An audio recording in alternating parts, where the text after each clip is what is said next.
कई बार बताया, जब लोग कहते हैं मैं इस शेयर में फंस गया, इस शेयर में फंस गया, और अगर वो शेयर हुआ ऐसा ही छोटा मोटा तो फिर फंस ही गए हम। मैंने कहा सर हमने एक शेयर ले रखे, हम इसमें फंस गए। तो मैंने एक ही जवाब दिया कि अगर आपने काम की वजह से शेयरों को लिया तो आप फंसे नहीं हो, और अगर आपने किसी की बातें सुनकर शेयरों को लिया तो फिर आप फंस गए हो। क्योंकि फिर इतने ज़्यादा कॉल आए, 6 बार मेरे पास ऐसे कॉल आए जिसके अंदर कोई लड़कियां बैठी हैं और वो मुझे कॉल कर रही हैं। बहुत से लोग मुझे कहते हैं सर आप बातों को ना इधर उधर करके ना हमें समझाते हो, डायरेक्ट बताऊंगा ना सेबी पकड़ लेगी मुझे। समझ रहे बातों को?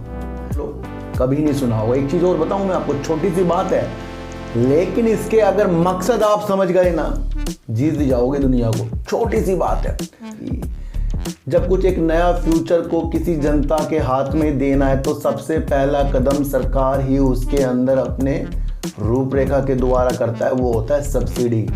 उसके अंदर जो सरकार अपनी रणनीति बनाती है, हमें किस तरीके से पता लगे कि आने वाले फ्यूचर में जो चीज़ें होंगी उसकी वजह से किन चीज़ों को अपने पोर्टफोलियो में सजाने चाहिए। उसके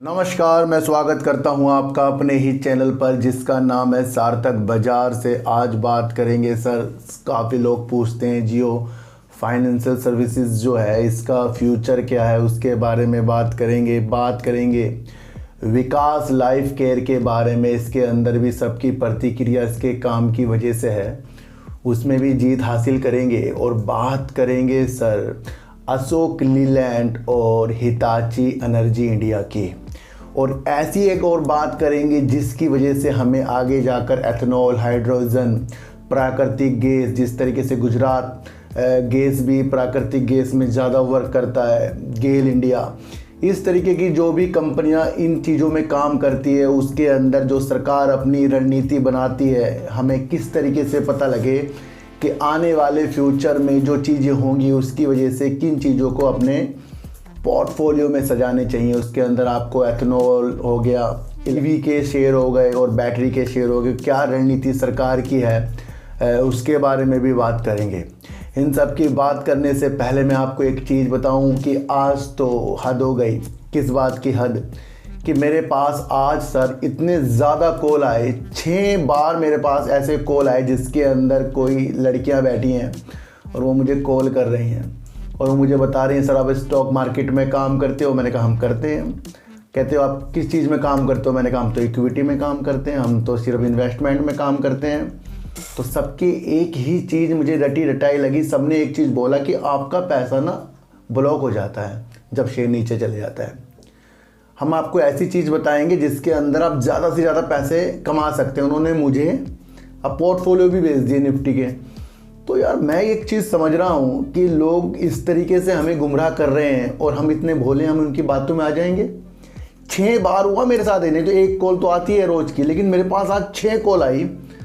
तो मुझे ऐसी दिशा लगी कि चलो मैं तो इस चीज़ से संभल जाऊंगा, बाकी आप लोग या और लोग भी इस चीज़ को हैंडल कैसे कर सकते हैं, क्योंकि वो सपने दिखाते हैं। अब उन सपनों में आप फंसोगे, मैं फंसूंगा, तो इसका मतलब फिर हमें ज़िंदगी जीने का नहीं। हम इतने भोले हैं कि कोई हमें पैसे का लालच देगा, हम उसकी बातों में आ जाए।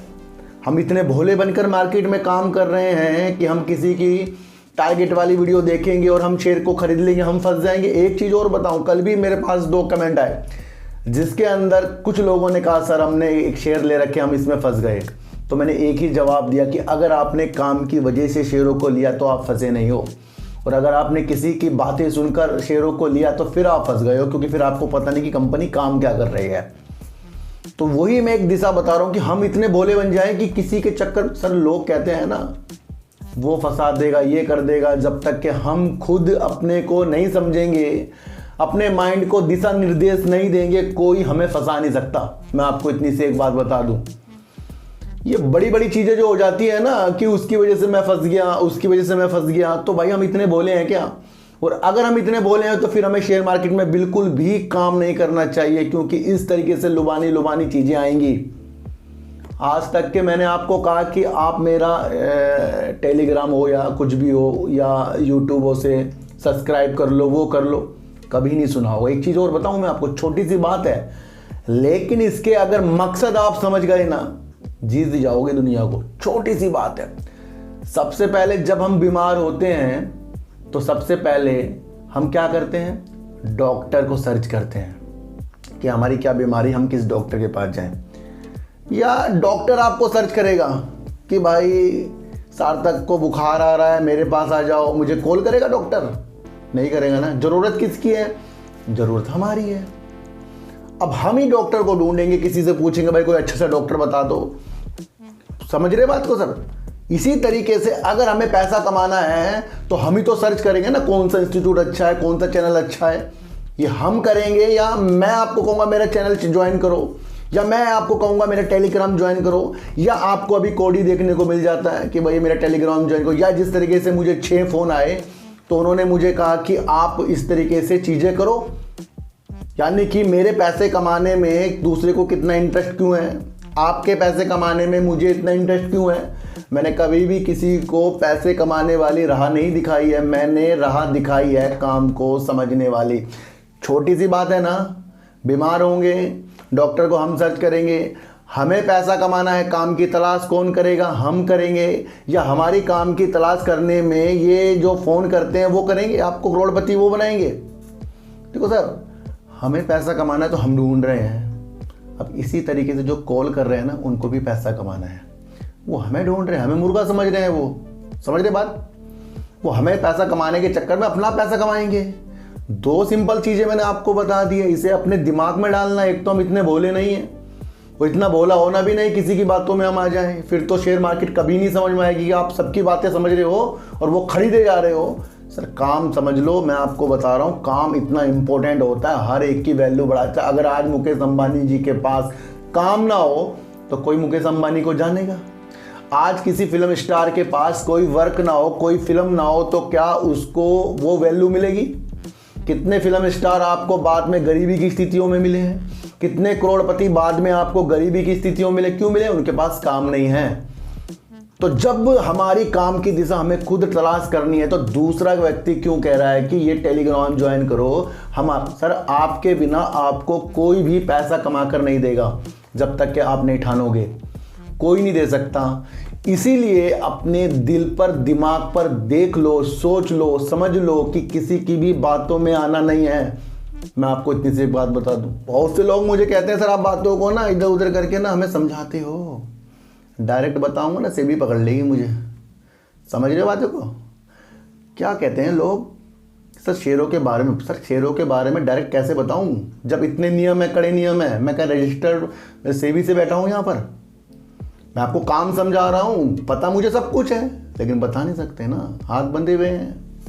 अभी देखने को मिला होगा बड़े बड़े लोगों को क्या हुआ उनके साथ, दूसरों को सलाह दे रहे थे, अपने बड़े बड़े प्रॉफिट दिखा रहे थे, और उसके बाद भी कुछ लोग मेरे से पूछ रहे हैं कि इस शेयर को खरीदें बेचें। सर कैसे बताएं?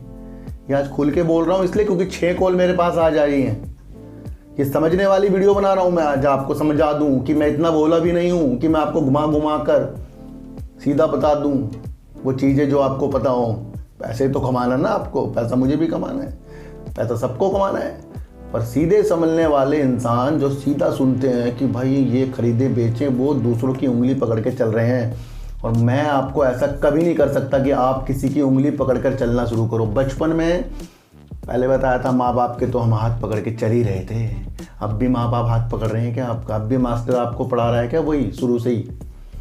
तो इसी तरीके से शेयर मार्केट है, किसी के चक्करों में नहीं आना है। डायरेक्ट मत पूछो मेरे से, मैं नहीं बता पाऊंगा। और आज तक मैं आपको फिर बता दूं, जिस तरीके से पहले मैं ज़्यादा खुल के भी कुछ चीज़ें कर देता था, पिछले 2 महीने से वो चीज़ें मैंने आपको बतानी बंद करी हुई है। ये ध्यान रखना, ज़्यादा मैं कमेंट का जवाब भी नहीं दे रहा हूँ। अब समझने वाली बात है, इसी सारों को समझो। इसलिए जय हिंद लिखो और जय हिंद समझने वाली चीज़ों के साथ ही वीडियो को समझो। जब शुरू में इलेक्ट्रिक वाहन जब आए और उसको बढ़ावा देने के लिए सरकार तो कोई रणनीति अपनाएगी। जब कुछ एक नया फ्यूचर को किसी जनता के हाथ में देना है तो सबसे पहला कदम सरकार ही उसके अंदर अपने रूपरेखा के द्वारा करता है, वो होता है सब्सिडी।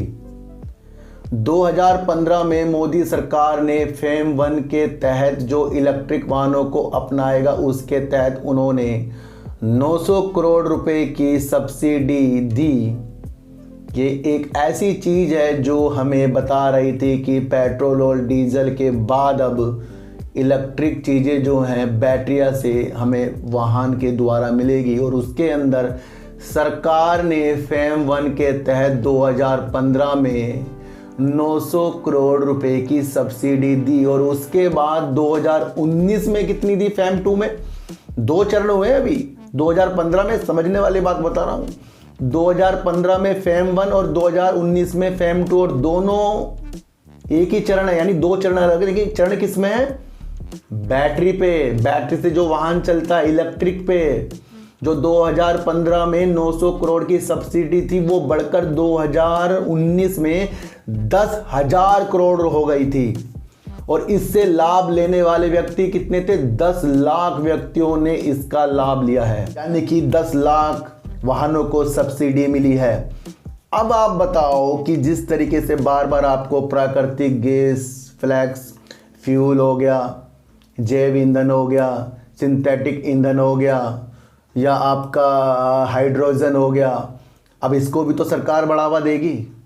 तो एक नया चरण निकल कर आ रहा है फेम 3, और उसके अंदर न्यूज को खंगाला करो सर, ये एक ऐसी दिशा दिखा रहा है कि यहाँ से एथनॉल, एलएनजी, प्राकृतिक गैस, फ्लैक्स फ्यूल, सिंथेटिक ईंधन, हाइड्रोजन, इस तरीके को बढ़ावा देने के लिए सरकार आगे बढ़ रही है। और इसके अंदर 2 व्हीलर, कार, बस, ट्रक को भी शामिल करने की चीज़ें आएंगी, और इसमें एथनॉल भी है। अब यहाँ से कौन सी अच्छी दिशा दिख रही है? प्राकृतिक गैस में गुजरात गैस, गेल बढ़िया वर्क कर रहे हैं। आईओसी भी प्राकृतिक गैस के लिए अच्छा वर्क कर रही है, वही आपको चीज़ देखनी। और उसके बाद प्राज इंडिया, फिर आपको एथनॉल की बात करूँ तो रेणुका शुगर हो गया, प्राज इंडिया हो गया, आईओसी हो गया, बजाज हिंदुस्तान शुगर हो गया। तो ये जो अभी यहाँ पर G20 हुआ था उसके अंदर एथनॉल को बढ़ावा देने के लिए चीज़ें की गई थी। पर अब फेम 3 आ रहा है, और मैं आपको बता दूं फेम 2 का चरण समाप्त होने वाला है मार्च 2024 में, यानी कि अगले साल की रणनीति अभी आपको समझनी पड़ेगी कि वो क्या चीज़ आ गई। यानी कि पहले 2 चरण जो हुए थे इलेक्ट्रिक यानी कि बैटरियों पर हुए थे, और अब इस तरीके के ईंधन में। और साफ साफ एक रणनीति समझो, डीजल और पेट्रोल को समाप्त करने वाली चीज़ों के तहत ये चीज़ें हो रही हैं, क्योंकि दोनों चीज़ें प्रदूषण ज़्यादा इंडिया में फैलाती है। और उससे निपटने के लिए सरकार के लक्ष्य फेम 3 के सब्सिडी के साथ आएंगे, और उसके अंदर वो वाहनों को शामिल कर दिया गया है जो हाइब्रिड भी होंगे, जो इलेक्ट्रिक और इस तरीके के ईंधन से भी चलेंगे। तो यहाँ पर फिर से बैटरियाँ भी आपको देखो सर, जितनी भी गाड़ियाँ होंगी उसके अंदर टायर भी लगेंगे, तो फिर टायर भी इससे जुड़ता हुआ जाएगा। समझने वाली बात है। फेम 3 की अब शुरुआत हो रही है, इसमें रूपरेखा बनाई जा रही है। तो यहीं से वो चीज़ें होती हैं जो अपने पोर्टफोलियो में रखने वाली चीज़ों के साथ आती है। तो यहाँ से रूपरेखा बन गई आपकी फेम 3 की। मार्च 2024 से वो चीज़ें स्टार्ट होंगी। उसके अंदर पहले जो इलेक्ट्रिक चीज़ें थी अब वो इस तरीके के फ्यूल के साथ होंगी। उसमें आप एथनॉल भी समझ सकते हो। अलग अलग चीज़ों से जो मैंने आपको समझाया वो एक आपको रूपरेखा बनाकर दे रहा है। अशोक लीलैंड, क्या हम इसको बहुत ही ऐसा शेयर समझ रहे हैं यार ये तो बढ़ता ही नहीं, पहले भी बताया था ना मैंने, बढ़ता नहीं है, पर ये ऐसे ऐसे काम कर रहा है ना, अगर आप सुन लो उस चीज़ को तो आपको एक अलग दिशा अशोक लीलैंड में देखने को मिल सकती है। जब आपको इलेक्ट्रिक बसें दौड़ती हुई इंडिया में मिलेगी तो आपको ये भी समझना है कि ज़्यादा से ज़्यादा भारत में इलेक्ट्रिक वाहन होने वाले हैं और डीजल और पेट्रोल वाली चीज़ें कम होने वाली है। और अगर आपको पता लगे कि भाई इतने सारे फिर चार्जिंग स्टेशंस भी लगेंगे तो वो भी इसके साथ जुड़ता जा रहा है। फिर अगर आपको पता लगेगा कि भाई फिर चार्जिंग स्टेशंस में अगर किसी को दिल्ली से किसी को मथुरा जाना है तो रास्ते में फिर वो बस चार्ज कैसे होएगी। तो इस समाधान के लिए हिताची एनर्जी इंडिया, इसका शेयर भी आता है सर, इसका शेयर है करीब 3,965 रुपये का शेयर है हिताची एनर्जी इंडिया का। बहुत बेस्ट कंपनी है ये सर। ये इसने साझेदारी करी सर 2020 में किसके साथ? अशोक लीलैंड और IITM यानी कि भारतीय प्रौद्योगिकी संस्थान मद्रास के साथ यानी कि IITM के साथ।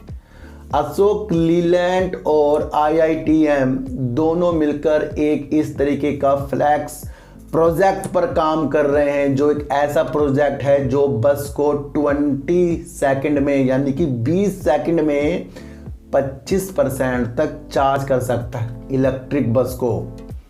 समझने वाली बात है कि जब यात्री चढ़ेंगे उतरेंगे तो बस चार्ज हो जाएगी। जब 20 सेकंड में 25% हो रही है तो कितनी जल्दी हो जाएगी।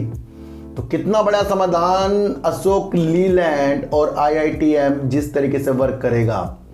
हिताची का इसके अंदर जो चार्जिंग सिस्टम है वो चीज़ें होंगी और उस सिस्टम को संचालित IITM करेगा, और इसके अंदर अशोक लीलैंड और IITM इसको भरपूर अलग तरीके की रणनीतियों के साथ आगे तक चल रहा है। तो तीनों मिलकर एक ऐसी चीज़ का कर रहे हैं निर्माण जो 20 सेकंड में 25% तक इलेक्ट्रिक बसों को चार्ज कर सकती है। तो यहाँ से आपको अशोक लीलैंड और हिताची एनर्जी इंडिया किस उद्देश्य से दिख रहा है। यहाँ मैंने आपको क्या समझाया, काम। यहाँ किसी को पता है कि ये शेयर 500 जा सकता है या इसी न्यूज़ से 5 रुपये आ सकता है। यहाँ ऐसी कोई बात नहीं है, इसलिए हम किसी भी शेयर में खुद की वजह से फंसते हैं।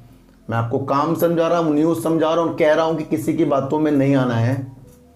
तो वो ये रणनीति आपको समझनी है। ये IITM मद्रास और आपका अशोक लीलैंड और ये हिताची एनर्जी इंडिया एक ऐसी चीज़ का निर्माण करने की दिशा में लाइव होने वाले हैं जिसको पूरी दुनिया ही देख सकती है। तो यहाँ अशोक लीलैंड राजा बनने की उद्देश्यों के साथ, अपनी उमंगों के साथ देखना चाहिए। मैंने आपको कई बार बताया, जब लोग कहते हैं मैं इस शेयर में फंस गया, इस शेयर में फंस गया, और अगर वो शेयर हुआ ऐसा ही छोटा मोटा तो फिर फंस ही गए हम। और अगर वो शेयर हुआ ऐसा जिसके आने की रणनीति अपने काम को और आगे बढ़ाने की, तो उसमें हम फंसे कहाँ हैं, क्योंकि हमने काम को देखा है। क्या कभी कोई HDFC बैंक में फंस सकता है? अभी हाल ही में आपको देखने को मिला जियो फाइनेंशियल सर्विसेज जिस तरीके से लिस्टिंग हुआ, उसके बाद से उसने लोअर सर्किट लगाए, उसके बाद से उन निवेशकों के दिल टूट गए जिन्होंने मुकेश अंबानी के सपनों को सोचा कि ये कुछ नहीं है भाई, निकल लो, भाग लो यहाँ से, क्योंकि जियो फाइनेंस सर्विसेज तो गिरता जा रहा है। उसके बाद थोड़ा संभला, उसके बाद तो 1-2 अपर सर्किट के बाद ये फिर से इस स्थिति में आ गया कि लोग सोच रहे हैं, मजबूर हो रहे हैं, करें क्या इस शेयर में। मैंने कई बार बताया कि कोई भी बड़ी कंपनी जब कुछ चीज़ों को अलग कर रही है तो क्या वो अपने को डुबाने के लिए अलग कर रही है, नंबर 1। नंबर 2, अभी तक इनके जो क्वार्टरली जिस तरीके से ये काम होता है वो क्या आपको दिख गए हैं?